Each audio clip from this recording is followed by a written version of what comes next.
I am just on my way to a friend's birthday party. I'm walking from London Bridge to Waterloo. The Shard is behind me, and with the new is the old.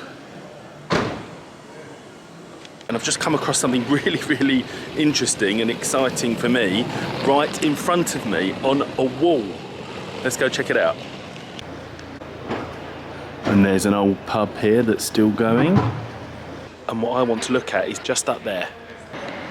And it's on the very top of this wall here. If I'd walked on this side of the road, I wouldn't have properly seen it. From this side of the road, I did.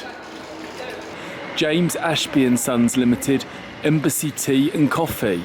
Now I'm interested in this because as soon as I saw the lettering in the name, I knew that my dad's great-granddad worked there for 20 years.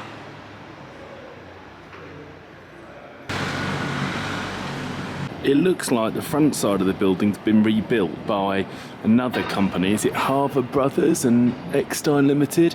But to the left, you can still see the old wall and the James Ashby Sons sign.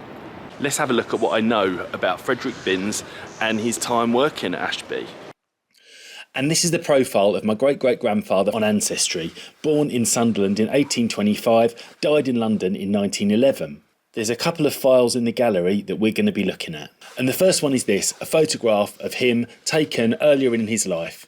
Here he is sat on a chair with an umbrella, looking out at us with his hat. He had many siblings, and here they all are with their husbands and wives. His eldest brother was Henry Binns, born in 1810 in Sunderland. This is a photograph of Henry, sat on a chair with a book in front of him holding a pen.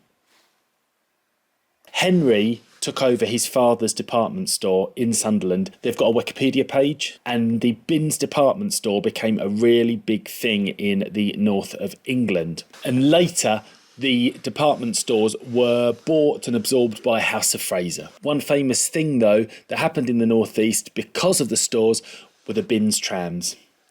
These are all pictures here. Let's have a look at this one here. Shop at Binns. And I think there's one in a museum somewhere. In fact, this is at Beamish, and the Beamish tram fleet have a Shop at Binns slogan on one of them. One of Frederick's other brothers was George, born in 1815 in Sunderland. He has also got a page on Wikipedia here, which says he was a Chartist leader and poet. Chartism was a working class movement for political reform in the United Kingdom that lasted from 1838 to 1857. George was a poet, and this is something that was published in the Chartist circular. You can see his name down the bottom here. There's a lot more on George and his siblings, including my great-great-grandfather Frederick, on Ben Beck's website, and this is linked in the description below. Going back to Frederick here, let's look at another picture of him. This is him here with his wife, Lucy-Anne Stephenson.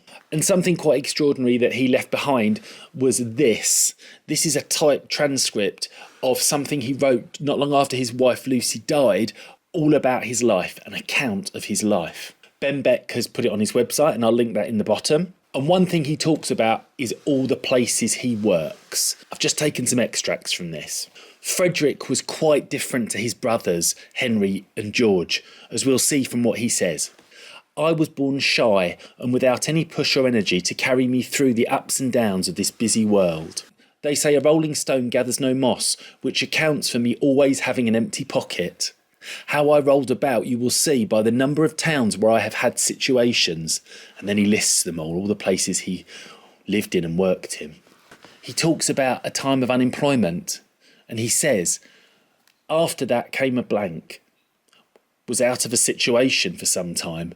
At last I got one at Hughes Brothers in Idle Lane. After that I got to Ashbys, where I terminated my career after being with them for about 20 years. And this is Frederick in the 1881 census for Bethnal Green. He's at the top here, and let's look at his occupation. You'll see it says warehouseman, tea warehouse, and I think this is when he was working at Ashbys. Ashbys of London are still a company and they still exist today. This is their website. It says they were founded in 1850. Established by James Ashby, this brand has supported British tea culture for over 170 years. And there's some pictures here just showing a bit about their story, and it takes us through to the 20th century here. There's this 1893 publication as well here, and in this, which is Illustrated London and its representatives of commerce, which says that James Ashby and Sons wholesale tea dealers were then at 7 and 8 Idle Lane, Great Tower Street. Wide and favourably known in city commercial circles, the old established houses of Messrs James Ashby and Sons attracts our attention as one of the leading concerns in the London wholesale tea trade. Now this is in Idle Lane, not in Union Street where the sign is. This is a website all about ghost signs. And a ghost sign is an old hand-painted advertising sign that has been preserved on a building for an extended period of time. This website has got loads of examples and includes many all over London, including the one I saw. And this is their page from 2008 on James Ashby and Sons and their Rose brand fine teas. And here we see the ghost sign at the top of the building that I saw in Union Street, SE1. And this is telling us there are 3 different elements to the sign, and the Rose brand fine teas, which were one of the James Ashby and Sons brands. That's the sign that's just above the James Ashby lettering. And here's another view of it from a different angle. There's more about it on this blog from 2011, talking about Union Street. You can see the lettering much better today, so this must have been painted over. And in fact, it's telling us that the sign for Hayward is made of coloured bricks inserted into the facade. And apparently the bit below that reads Ventilators is from the time of the Hayward Brothers. And what this also tells us is that James Ashby started importing and selling tea in 1850. They were based in Idle Lane, which we know, which is where Frederick must have worked at, but had expanded in the 1960s. So the ghost sign is a long, long time after Frederick worked for Ashby's, but it's still an important part of the company's history and is wonderful seeing it up on the wall. And this is another image of it from Carsten on Instagram, saying one of London's most popular ghost signs. It's funny to think that this is one of the most popular ghost signs, but it is, and I saw it just walking down the road.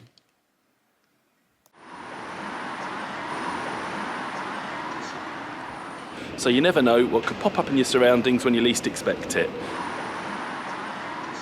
And now I'm off to this birthday party. You can continue the story with the next episode unedited, or continue finding out more with the edited episode. Or what about watching this new family history story? Click here to subscribe to the channel to find out all about future episodes. Thanks for watching.